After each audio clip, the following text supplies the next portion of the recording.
I got 2 packages in the mail today. Let's find out what I got. Hi, welcome to Garage Geeks. So I got 2 packages today, and I was very, very happy because one of them was a gift from a YouTuber, Mr. E, the Low Grade King. And what he sent me was so nice. I want to share that with you. And then I got another package that contained vintage paperbacks. There was something very surprising about this set of books that I hadn't realized. Let's start with the package from Mr. E, the Low Grade King. So when I opened it, the first thing that I saw was this. He gave me a bunch of Chiquita Banana art on a comic book paper. And now I've been putting these into a journal, but I kind of like how this looks. This would be a great divider between my comics. So Mr. E, you gave me a good idea. Even though I still put them in the journal, I could put more on here. The fact that he was saving these for me over a period of time is really endearing because I've shown my banana sticker collection before, and just for him to do that was so thoughtful and touching. Thank you so much. This means more to me than the actual comics that you sent. But he did send me a bunch of comics, and I'm going to go through them. Many of them with Alex Ross covers because he knows that I like Alex Ross. So he sent, first, he sent this Captain America. That cover is amazing. Now, he knows that I'm collecting Commandy, and this is Commandy number 40. And he asked me which ones, he had 2. And he asked me if I were missing either of them, and this is the one that I'm missing. I need 17 more to complete the 59. And so now I think I only need 16. Thank you so much. Now, this is, I think, the first issue that isn't Jack Kirby, because that's definitely a Joe Kubert cover, but I could be wrong. Maybe the interiors, maybe they took over after 40. I'm not sure. But right around issue 40 is when Jack Kirby stops. Next, he found these really cool, like I haven't seen these before. And that's an Alex Ross cover of Lords of Mars. Look at that. That's so awesome.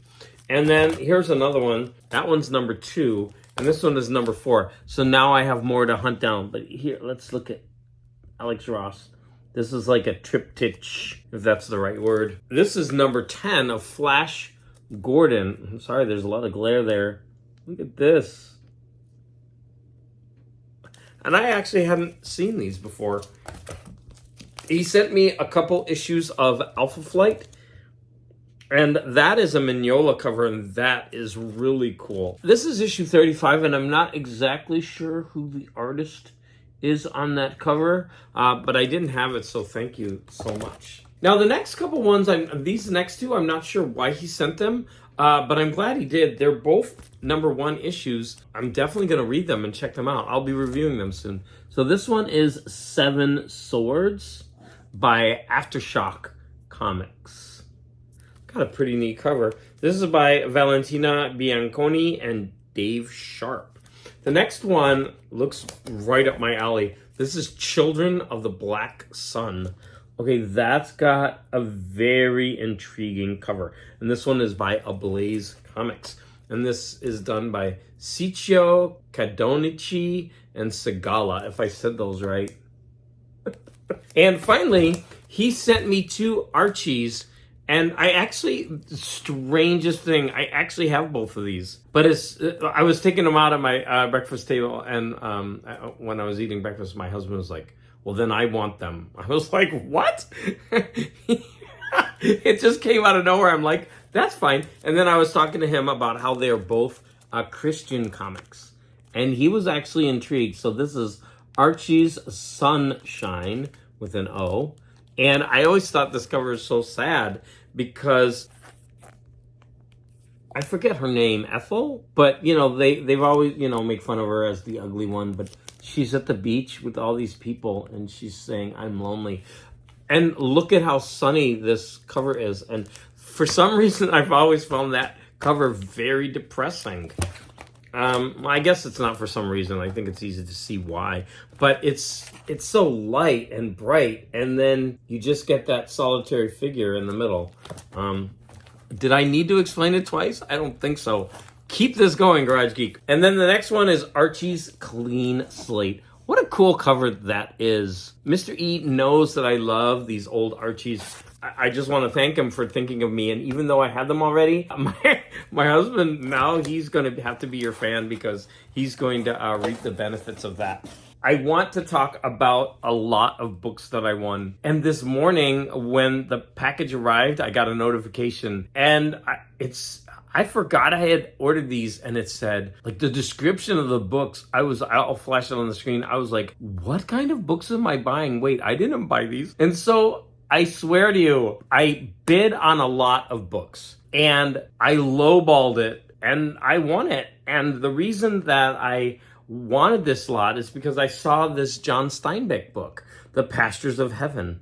And I think all of these are Bantam books. It says men and women in a warm and seductive valley. So they're trying to make this book seem more salacious than it is. And that might go for all of these. They're like really trying to heighten the sex factor to try to sell these. So that's the book that I really, really wanted. But I got all these, I got 1, 2, 3, 4, 5 more. And I'm going to go through these because they're quite hilarious. Panther's Moon. Now look at this cover.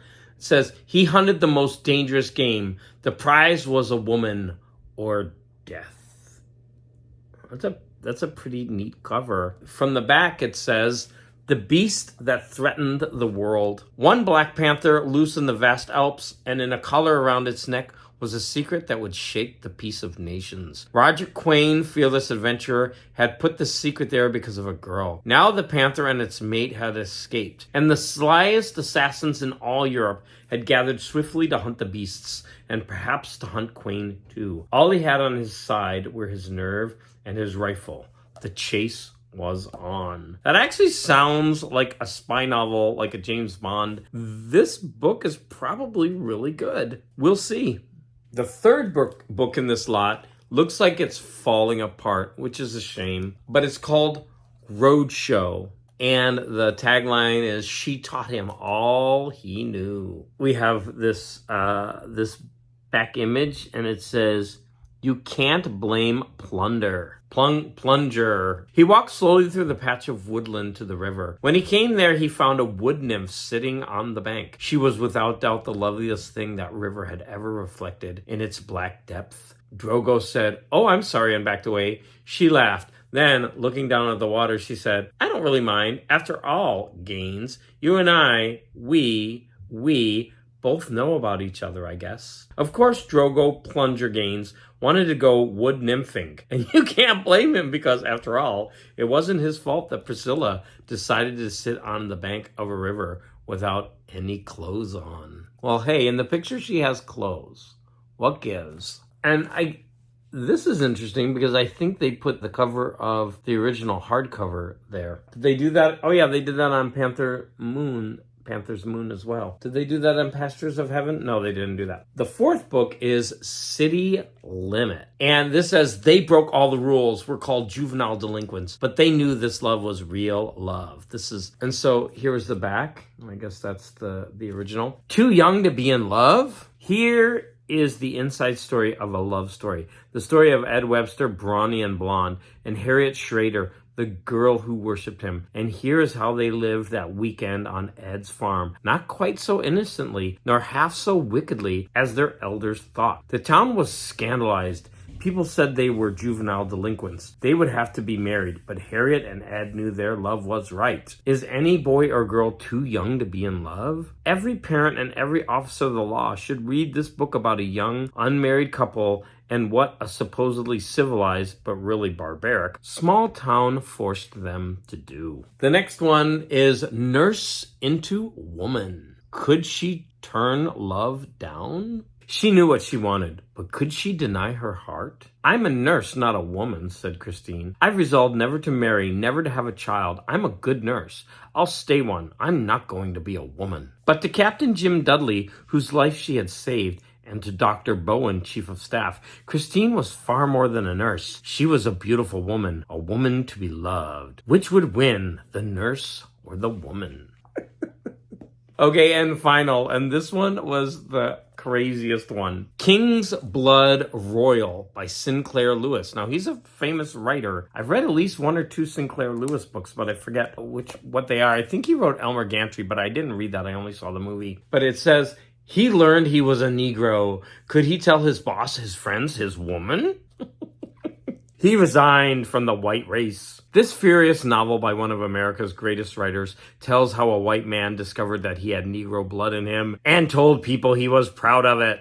Wife, family, and friends were caught up in the terrible whirlwind let loose by Neil Kingblood's discovery. All of them were shaken, and some of them were transformed into raging enemies. No torrent of passion and drama like this has ever been poured forth from the pages of a book to lash you to the core and leave a mark on you forever. Interesting word choice. No matter what color your skin is, the fire of this book will pierce it. So even though I was going for The Pastures of Heaven, I just cursorily glanced at the other books. I'm really happy that I got them, and I'm going to be reading these because they seem like a lot of scandalous fun. Of course, I will be reviewing them. Of course, I want to thank Mr. E, the low-grade king, for reinforcing my banana addiction. And I hope you enjoyed my romp through some vintage paperbacks that I got. Any comments that you have are greatly appreciated. And I want to thank all of you for the support.